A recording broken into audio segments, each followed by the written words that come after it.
already stated. Last paragraph. Yeah. Archana, you start because afterwards. Yes, Rangada, I read. Ignorance, as we have already stated, comes in at a later stage as a later movement, when mind is separated from its spiritual and supramental basis and culminates in this earth life, where the individual consciousness in the many identifies itself by dividing mind with the form, which is the only safe basis of division. But what is the form? It is, at least as we see it here, a formation of concentrated energy, a knot of the force of consciousness in its movement, a knot maintained in being by constant whirl of action. But whatever transcendent truth or reality it proceeds from or expresses, it is not in any part of itself in manifestation, durable or eternal. It is not eternal in its integrality, nor in its constituting atoms, for they can be disintegrated by dissolving the knot of energy in constant concentrated action, which is the sole thing that maintains their apparent stability. It is a concentration of tapas in movement of force on the form, maintaining it in being, which sets up the physical basis of division. But all things in the activity are, we have seen, a concentration of tapas in movement of force upon its object. The origin of the ignorance must then be sought for in some self absorbed concentration of tapas, of conscious force in action, on a separate movement of force. To us, to us, this takes the appearance of mind identifying itself with the separate movement and identifying itself also in the movement separately with each of the forms resulting from it. So it builds a wall of separation which shuts out the consciousness in each form from awareness of its own total self, of other embodied consciousness, and of universal being. It is here that we must look for the secret of the apparent ignorance of the embodied mental being, as well as of the great apparent inconscience of physical nature. We have to ask ourselves what is the nature of this absorbing, this separating, this self forgetful concentration, which is the obscure miracle of the universe. That completes the chapter also. And this is very interesting what Sharma said. He is telling you about the origin of the ignorance, and he is not yet telling you what is the origin of the ignorance. That goes to the next chapter. Okay? So he has analyzed all the peripheral circumstances, and then now in the next one is a exclusive concentration of consciousness force. Exclusive concentration is the problem, and that's the origin of the ignorance. So next chapter only he will tell you. Okay? And but he has titled the chapter which you have read just now, Origin of Ignorance, but he doesn't tell you that because he's telling you what the circumstances are, and then he goes on to the next. So next chapter tells you where it starts. So this is very interesting. And Rangada, yeah, tell me. Tell me. before you start explaining, what is tapas? You have said many times, you have read many times. I just because that it comes again and again in this chapter. Yes, so that's right. Tapas actually is, if in this outward manifestation, it is the heat. Okay, it is heat, tapas. But actually, it's a, how is the heat produced? By concentration. When you concentrate something, when you compress something, it lets out heat. Okay, so when you concentrate, so tapas is the actually the concentration method, and concentration is quite a discipline. That's why the word tapasya means the process of concentrating, of compressing all your consciousness or whatever, even material things. Okay, even if you take gas and you compress it, it gives off heat. There is a principle used in the refrigerator also. There is a gas which is at normal temperature, it's a gas. But that gas, if you compress it, it gives off heat, okay? And then it becomes liquid. And then you circulate it in the fridge. I'm giving this example because exactly to understand what is tapas. Then you circulate that liquid gas, it is liquefied in the back of the fridge. So it absorbs heat, and in normal temperature, it becomes gas again. Okay? But in the process, it is absorbing all the heat of the refrigerator. So, first of all, when you compress something, heat comes out. And that's why at the back of the fridge, you will always see heat coming out. Okay? So, tapas is, it is concentration of anything. And in yoga, it is a concentration of the consciousness. Normally, mental consciousness. Vital consciousness is difficult, and even the physical energy, you have to concentrate. That means not move. So, tapasya is the process of compressing. And that's quite difficult. That's why the word tapasya, the implication is that it is something difficult to do. And it's been misinterpreted as tapasya, okay, it's standing on one leg, okay, and concentrating, or lying on a bed of nails. Something difficult is misinterpreted in this way. But tapasya in its origin means only concentration. Concentration of anything, as I said. And when you concentrate, it produces heat in the body. Okay? There's no doubt about it. Absolutely 100% sure. Yeah, tell me. In the material world, we can say the diamond also in the same way. It comes out of the coal, charcoal. Yeah. In material world, this is the example of diamond. You can see. Okay. You're quite right. And when it is compressed, what happens? It becomes something so precious and so transparent. So when you are purified, that's a very interesting example you have given, Shilpa, because when they're under the pressure of the physical forces, it is actually carbon. It is carbon which is black. And when it is compressed, it gives off heat and becomes a diamond. So exactly, and the diamond is what? First of all, it is precious. Secondly, it is hard. Thirdly, it is transparent. Now, this is a beautiful example of what really concentration does in yoga. So when you concentrate, all your dirt comes out and you become transparent. You become pure. Transparent means pure. So it's very interesting what you're saying. And also, you become hard. What does hard mean? You are not subject to any fancy will, and any force that comes in, you are not going to yield very easily. Okay? So that is the hardness. You become really an individual with your own consciousness. You will not allow anything else to hit you. That is the hardness. So the image of diamond, Shilpa, thank you very much for the, it's a very interesting image because it is true from 3-4 angles. First of all, transparent. Secondly, hard. And thirdly, it is pure and beautiful to look at. That's what happens to a human being when he concentrates. Wonderful. So, thanks to you, Rangada. Not to me. Archana ji, is it a little clearer now? Yes, Ranga, that's absolutely clear. So tapas is actually concentration. And it is misinterpreted as tapasya, as I said, but that's a totally misinterpretation. The real thing is concentration. Concentration of anything. As Shilpa said, it can be even matter. Okay? It can be key. When you concentrate, and another interesting thing, when heat always purifies. Okay? This is very interesting. Heat always purifies. If you take iron ore, you have to heat it. And when you heat it, the pure iron comes out one side and all the dirt, the slag, what you call, comes out on another side. So heat always purifies. And this heat can be felt in yogis, they feel the heat. Okay? There is a slight feverish sensation in the body. That's what happens when you concentrate. Not always, but it does happen.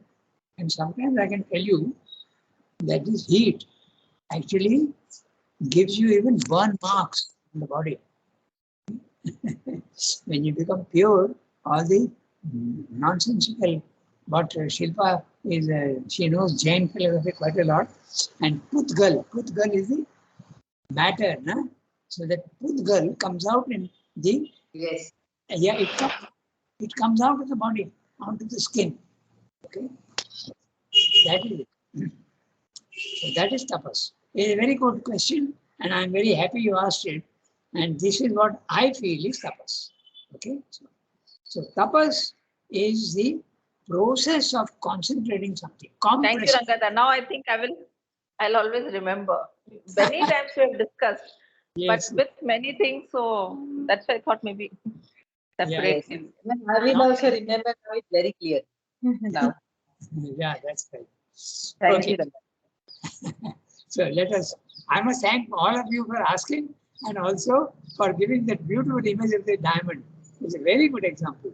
Okay. It's actually called, Rangada, yeah, tell me. Sunki, tell me. I'm waiting for your, I also appreciate your explanation of the first. Yeah, your internet I connection. would like to ask the. Sunki, Can you you're hear in- me? No, it's fluctuating. As I said yesterday, Okay, we can't hear you at all. It's very, your Because- internet is very weak. Huh? Really? no, the Yeah, border. yeah, I can't hear. Okay. Now, Okay. Okay. I will ask later. yeah, now it is I still will ask later. sepia color Okay. border Okay. and blue I border. will ask later. Okay. Okay. Okay. I will ask later. Mhm. Now, it is still fluctuating. Okay. I can see the border when someone speaks, the border of the person, the emblem becomes blue. So I know who is speaking. I can't always recognize the voice, but I know who is speaking. So anyway, so very interesting discussion. I'm really happy about it. We start reading each sentence. The last paragraph of the chapter. Ignorance, as we have already stated, comes in at a later stage, as a later movement, when mind is separated from its spiritual and supramental basis and culminates in this earth life, where the individual consciousness in the many identifies itself with dividing mind with the form, which is the only safe basis of division. Now, he is vaccinated so much, we have to go phrase by phrase. We go step by step. Ignorance, as we have already stated, he has told you that there is no ignorance in Brahman. Okay? In the highest, in supramental, and in the spiritual plane of consciousness. In the spiritual planes, level 2, there is largely knowledge. Because you see the oneness starts at that level. But still there is a separation also. As we have discussed, even in the overmind consciousness, you see Purusha and Prakriti, consciousness and force as two separate things. And if there are two separate things, then multiplicity is the principle. And multiplicity is the principle of ignorance. Now, you asked about tapasya. Now I am discussing about ignorance and knowledge. What exactly is ignorance? Ignorance is not seeing the reality of the oneness of things. It is the seeing of multiplicity. When we see forms in the physical world and think that they are real forms, okay, then we are in ignorance. Ignorance in this sense, in the spiritual sense of vidya and avidya. Don't think of ordinary knowledge. No, it's not ordinary knowledge. When you see the many and think that to be the reality, then we are in ignorance. When we go to the second level, the spiritual planes of consciousness, you suddenly start seeing the oneness of things, but not fully. Okay, not fully. And at the third level, you see that everything is really one, taking different forms. Okay, so that's it. So ignorance, that they are telling us now, is not there in the Satchidananda, nor is it there in the Supermind. Satchidananda is separate from Supermind. Huh? Satchidananda is even above Supermind. In fact, Satchidananda can be in the lower planes also, but then it is experienced in a temporary manner. So, it is not there. So when does ignorance come in? He is saying it comes in when the involution takes place, when the divine or supermind or Satchidananda is coming down to manifest itself, and that we have discussed many times. The manifestation implies forms. Formlessness becomes forms in the physical world. Okay? The poet has got a poem in his mind, but he has to give it a form. It manifests on paper. So exactly in the same way, the oneness starts making forms, it becomes a many. So this is the ignorance starts at the level where the one starts becoming the many. Okay, so that's the thing. That's what he's saying. And when does it end? It ends in the physical world. He's saying as a later movement. Now, this is very interesting because he's talking of a later movement as though it is in time, but actually it's not in time. It's in sequence. You have to later in sequence, not in time. Okay, you think about that. When you think of something manifesting, you think there's a starting point, then there's a middle point, and there's the end. But this is a way of thinking of the human being. Actually, when he's manifesting, he has already manifested, everything is there all together.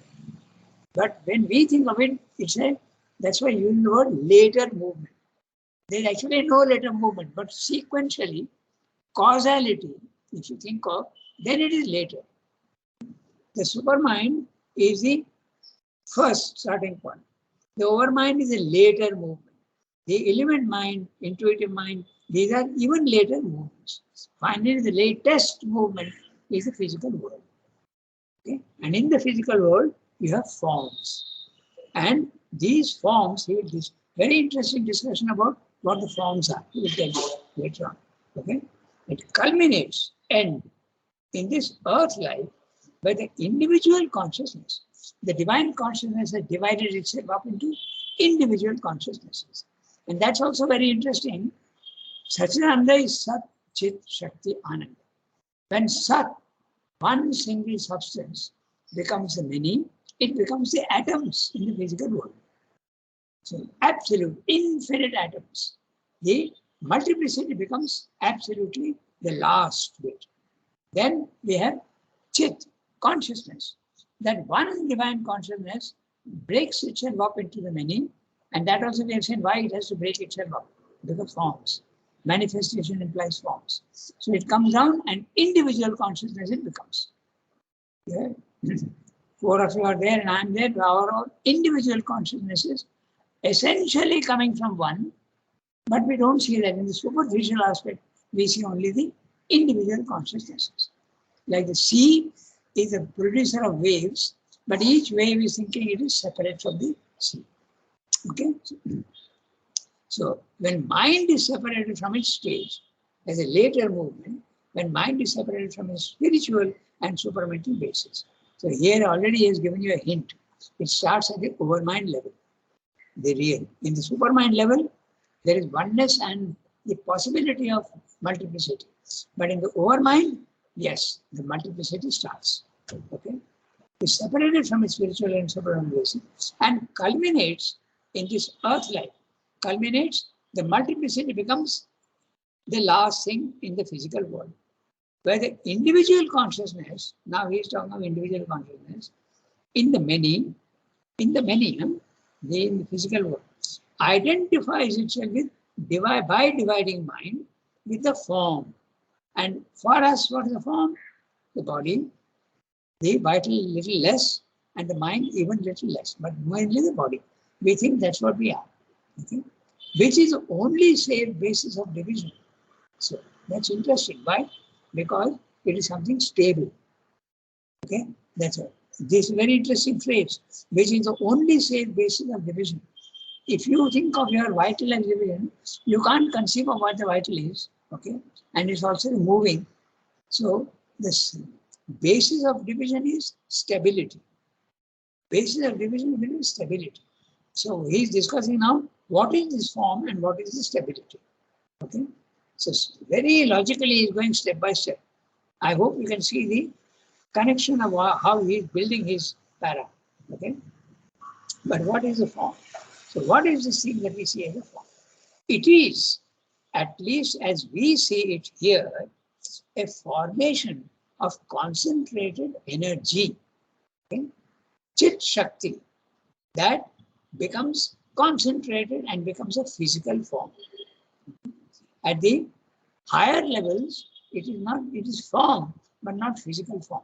It is overmind form, then it becomes a little more form in the element mind, then it becomes, intuitive mind, then element mind becomes more and more form, more and more form. If you remember, the ether, air, fire, water, earth, each one is becoming denser and denser and denser. Ether is the highest Satchidananda level, and earth is the lowest level, is becoming denser and denser. And density gives you stability. But is it really stable?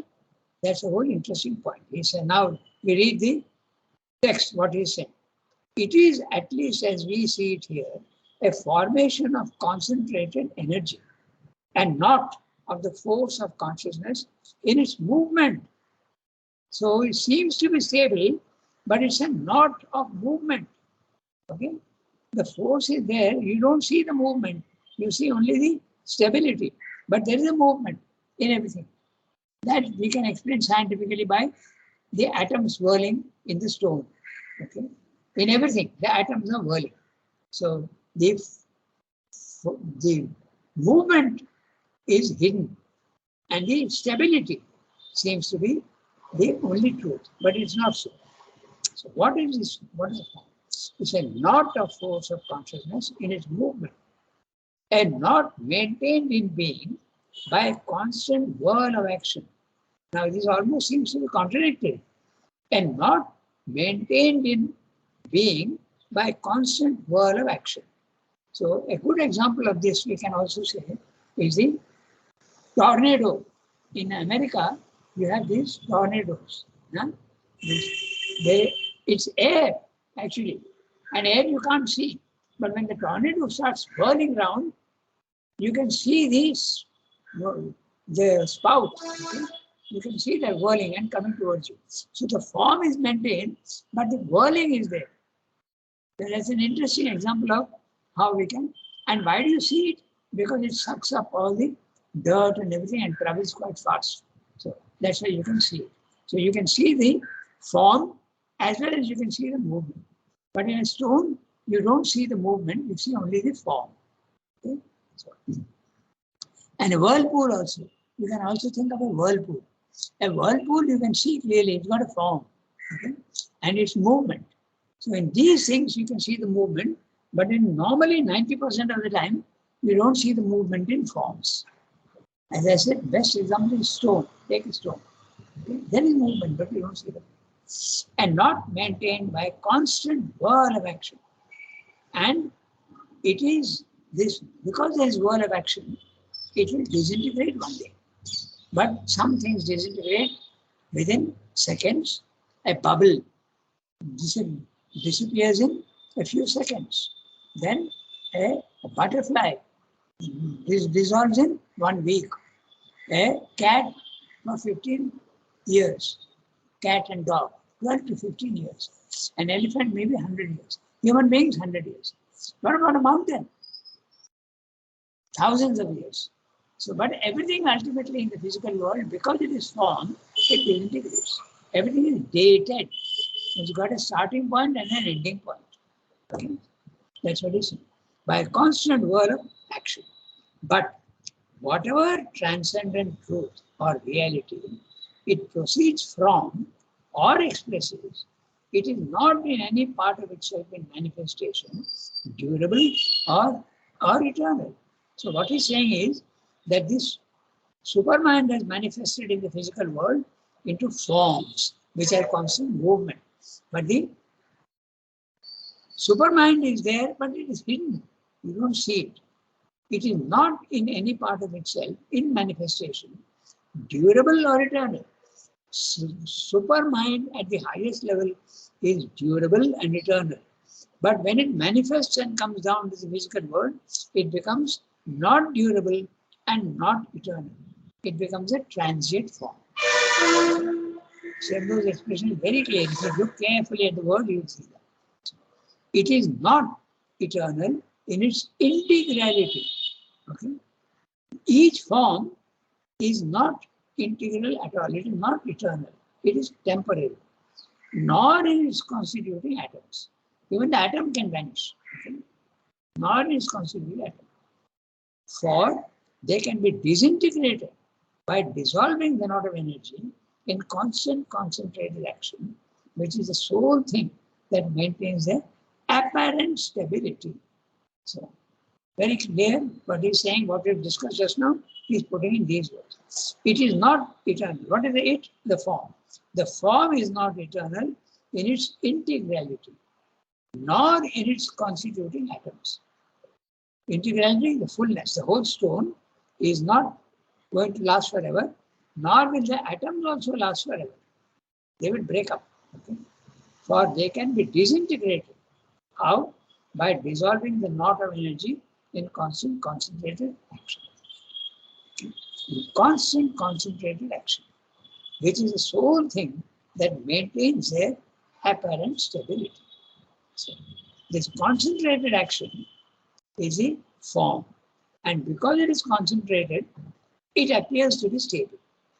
Okay? It's a concentration of tapas in movement. Tapas, as we said, is a compression of energy into a form. It's a concentration of tapas in movement of force. Now look at that. It's interesting what he's saying. It's a concentration of tapas in movement of force. There's a concentration, and when there's a concentration, it becomes a form, and it seems to be stable, but there is movement in it. Okay? Again, we come back to that famous idea of everything is involved in each other.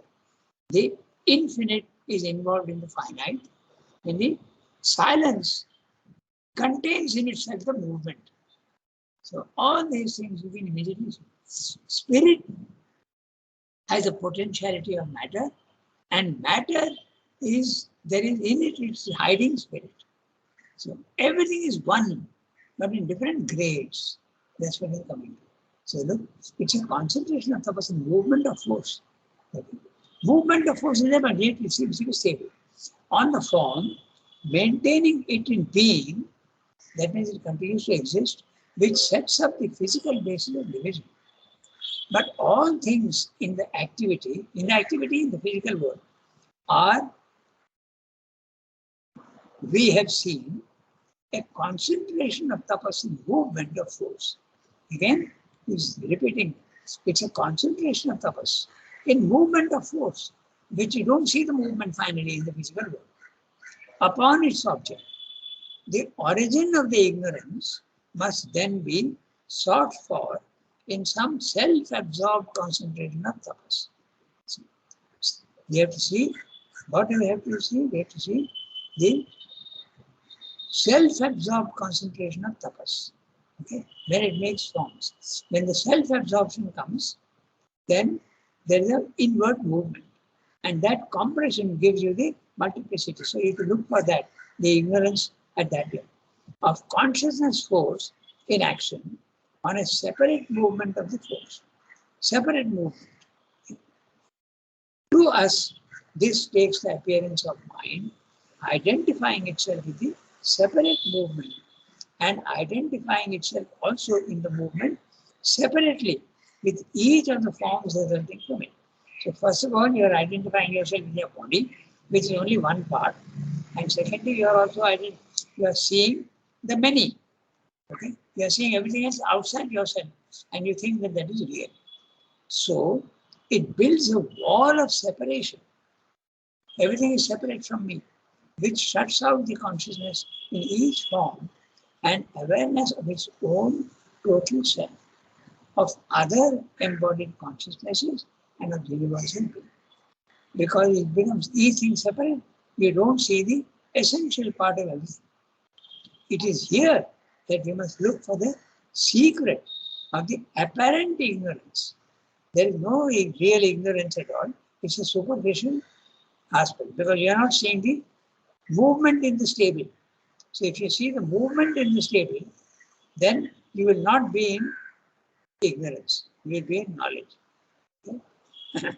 Of the embodied mental being as well as the great apparent inconscience of physical nature. So even in physical nature, there is a surface action of forms and there is a concentrated energy of Satchidananda behind each form. So when we start seeing the reality, we see the Satchidananda present everywhere. That is knowledge, that is Vidya. But when you see only the surface action of separateness, then it is ignorance.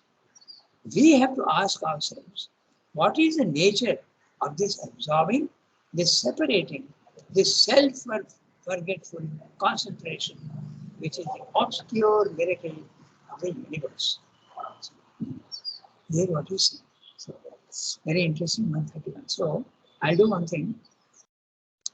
We will go through the summary and see. We have concentrated the whole thing because we discussed a lot, and when you are discussing, then you are going into details. So now, I will read out the summary to you. First of all, ignorance is not in Satchidananda, nor is it in Supermind, nor is it an inevitable necessity in the multiplicity of earth life. Ignorance is not necessary, but it comes as a superficial aspect. It comes in at an intermediary stage, a product of work in progress. You can call it work in progress. Okay. Inevitable necessity in the multiplicity of work. It comes in at an intermediate stage, a product of work in process, when mind commences its dividing action. And we know that the dividing action starts at the overmind level.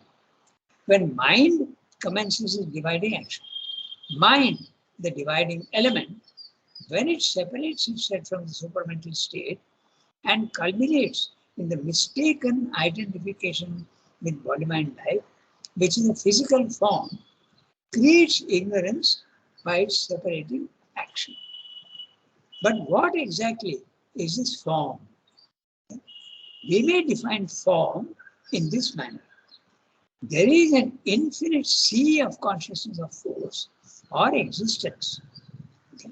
Because it can be, that's it, consciousness or force. We have also not discussed the Ananda aspect. That also is there. All the four are actually one. You can say Sat, you can say Chit, you can say Shakti, you can also say Ananda. All are getting concentrated. There is an infinite sea of consciousness.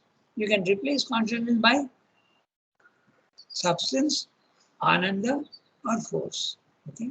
The truth will be the same. There is an infinite sea of consciousness or force or existence, that is Sat. In this sea of infinite force, a small whirl of energy forms itself by a concentrated inward movement, and it becomes clearly distinguishable from the infinite background of a featureless expanse of force or substance or consciousness.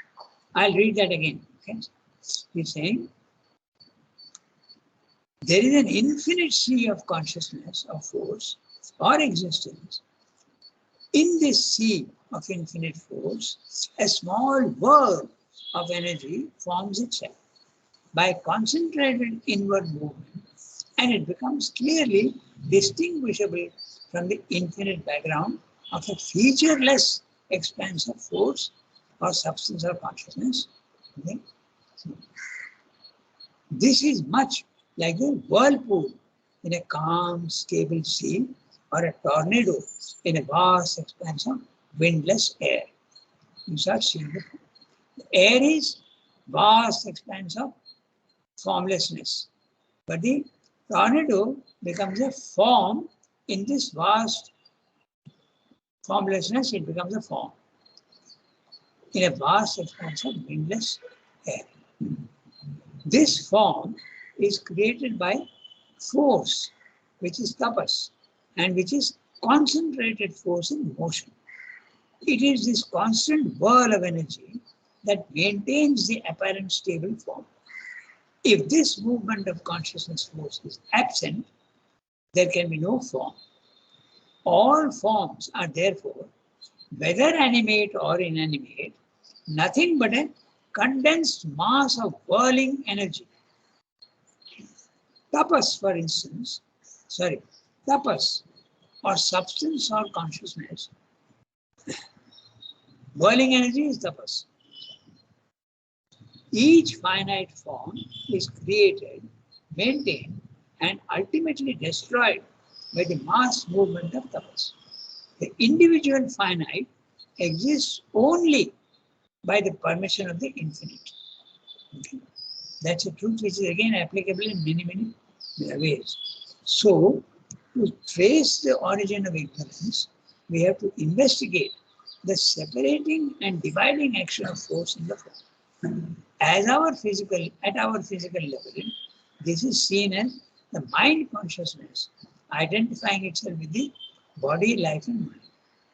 Then this form builds a wall of separation, ego, which breaks up the whole into independent parts.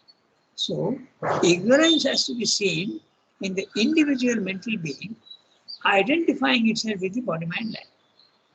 We have also to see it in the universal apparent inconscience of the physical nature. This is what we say.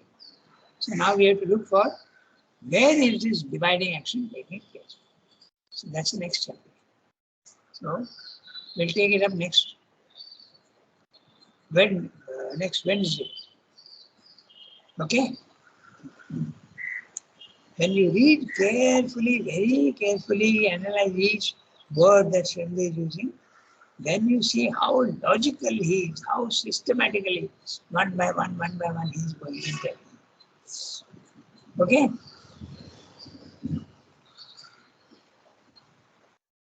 I really enjoyed this session. Of course, it requires a little bit of a philosophic mind. Not a practical mind, but a philosophic mind. Okay. So, au revoir, everybody. Have a nice day. Thank you.